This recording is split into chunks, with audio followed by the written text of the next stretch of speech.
had some conversation about on Instagram about COVID and that type of stuff. I'll run through all that stuff on X probably later today. I'm not going to do it on everything else because last time I tried to do any of that type of stuff, I got banned for a while. So we'll put it on X and we'll talk about it there. So if you guys want to see that, head over to X later today and we'll get it checked out.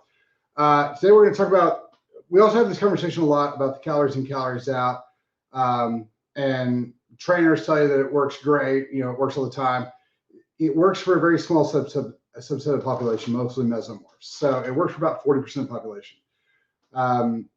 The reason that weight loss gurus online don't talk about the other groups is because the guys who can eat anything they want to, like I assume everybody's met one of those people that they can eat whatever they want to, and they never gain weight. Yet they're not looking for the online gurus to help them lose weight. So that whole 30–40% of the population never gets factored into the weight loss, weight category groups of people. So your ectomorphs, since they're not looking for fat loss or weight loss, no one ever talks about them because that doesn't, you know, factor into their daily function. And then the guys who are endomorphs or, you know, heavier on the endomorphs say what the trainers just tell them is that they're cheating, that, you know, they're not running the programs right, that this works for everybody, and that they're just not working hard enough. My issue with that is that that's what creates a lot of patients that I end up seeing with body dysmorphia issues, with eating disorders, with things like that, because their inability to, or their laziness to not learn any chemistry and just do the same old thing that's been going on a failed system that's obviously broken. Like you talk to these guys, you go, oh, so you believe that carbohydrates and proteins work exactly the same way in the body? They go, no, you need to be high protein calories in, calories out. And you're like, well, you can't say two different things. You can't say that high protein is important and that calories in, calories out matter, because in the calories in, calories out model, carbohydrates and proteins are both worth 4, therefore they're identical, therefore they work exactly the same in the body in that model, and that's not how they work, so that model can't be used. But because of the mesomorph function, it can, because the mesomorphs, the whole thing behind why it's great to be meso is that they can shift back and forth between carbohydrate and fat burning really, really quickly. The ectos and the endos can't, and that's really the big thing. So what ends up happening is that they have these groups of people, they just restrict total caloric function, which was going to restrict total fat and carbohydrate restriction. And because those people switch back and forth between the two really easily, they're going to lose a decent amount of muscle and a decent amount of fat, and so they're going to hit their weight goals. Lots of times you take those mesos and you DEXA them before and you DEXA them afterwards, they've always lost, you know, out of the percentage of fat that they've lost, or the percentage of weight they've lost, it's usually like a 90–10, 80–20 fat to muscle. So they are losing muscle as they're losing fat. And they always tell you, oh yeah, you're going to lose a bunch of muscle as well, but that's just part of it as you start to lose, fat, as you start to lose weight, because they're based on weight and they're based on a system that doesn't function the way the body does. So that's the issue. And you know, I've written a lot of macro-based diets that are similar in, you know, caloric function, and they're similar in some of the things that the people are eating for mesos. And it's, you know, it's pretty easy. Meso diets are super easy. And you can add almost anything, like glycemic indexes in the 60s and 70s. These guys can eat damn near anything they want to. You just have to play with it a little bit. The problem gets into when you get the guys who can't ever gain weight or the guys who can't ever lose weight. I've worked with people who are, you know, 700–800 calories under where they should be, 300–400–500 calories under where they should be, but they're eating things like instant oats and white rice and, you know, really high glycemic carbohydrates, and they can't lose any weight. I've seen people who have lost weight on those type of diets, but when you DEXA them, they're losing mostly muscle.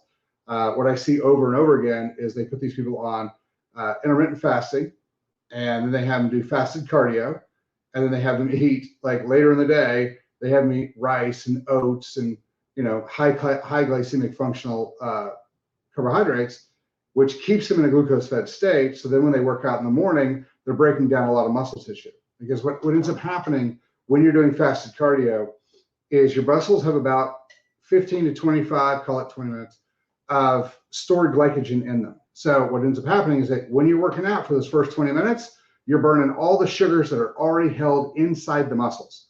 The thing is that once you exhaust all the sugars that are in the muscles, your body will then go, oh, we need more sugar for the blood and now for the muscles. And so what ends up happening is that your body usually doesn't shift over to fat burning, especially if you're an endomorph. It doesn't shift immediately over to fat burning.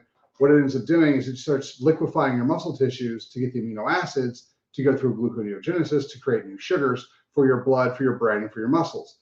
And so that's really what's going on. So when guys like me or Gary Brecka or those guys talked about, if you're going to do fasting cardio, the first thing you're going to do as soon as you wake up, they tell you to drink bone broth. I tell you to take collagen. We're telling you the exact same thing. We're just telling you to do it in two different forms. They say drink the bone broth, which is a collagen, and I tell you to just take the supplementation, which either works. The bone broth thing is going to probably get in about the same speed as collagen, so it doesn't really matter. If you're one of those guys who are like, oh man, I love to wake up and get a hot bowl of bone broth and just drink that thing down 20, 30 minutes before I work out, cool, do that. That's your thing. You're still getting the collagen that you need because your body's going to take that collagen, break that protein down into its amino acids, absorb those amino acids, and put those through gluconeogenesis. Because your body just wants free amino acids. It will not break down your muscle tissue if it has an easier source of getting them. So this is also the problem with Ozempic. So when I talk about using Ozempic or semaglutide and using it properly, this is more or less what I'm talking about. Making sure that the body has the free functional amino acids it needs in order to create the sugars it's going to have to run the blood. So that's the real thing. So if you don't want to lose your muscle mass when you're on semaglutide, just do it right. So again, you don't have to. I recommend that you get into a fat oxidizing state or a ketotic state so your body is burning fat as its primary fuel source throughout the entire day. Then start using semaglutide and make sure you're taking your collagen. Because if you're in a fat oxidizing state and you're going to do any intermittent fasting, which is what semaglutide is, then you're going to want to take collagen to protect your musculature anyway. But that's the thing. So there's other problems with semaglutide, and people are like, oh, we're getting sick, and we have all these, my brain hurts, my joints hurt. Yeah, because you're not consuming any nutrients. Not only do you need the macros, the fats, if you're going to do this the way I do it, you're going to need a decent amount of fat, lots of protein, and some very minimal incidental carbohydrates. But you're also going to need CoQ10, omega-3 fatty acids, and you're going to need methylated B vitamins, and all the supplementation that goes with it that your body has to have on a daily basis to function.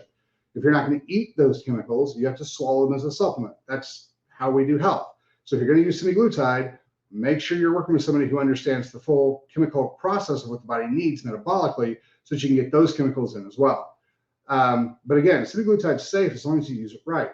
I use the term, I'm probably going to have to change this because it's, I think at the end of the day, a terrible analogy, but it's like a blowtorch. If you give it to a skilled welder, they can make beautiful, amazing things. They can build machines that do all sorts of stuff.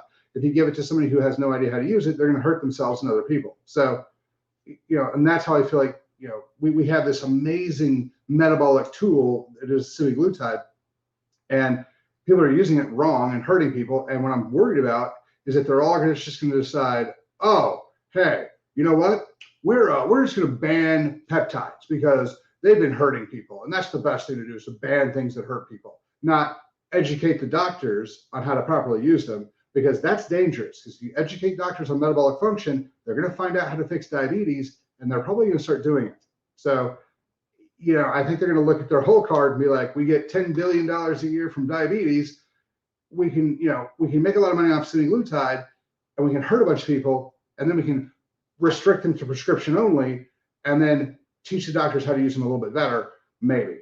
I don't know. I'm just worried about losing the peptides, because I use peptides for MS. I use them for ulcerative colitis. I use them for dementia. I use them for bodybuilding. I use them for a ton of stuff that's real important. And so, it would be very, very unfortunate if we end up deciding that, since a group of doctors who don't understand how the body works are using them and they're hurting people, that we're going to stop using them altogether.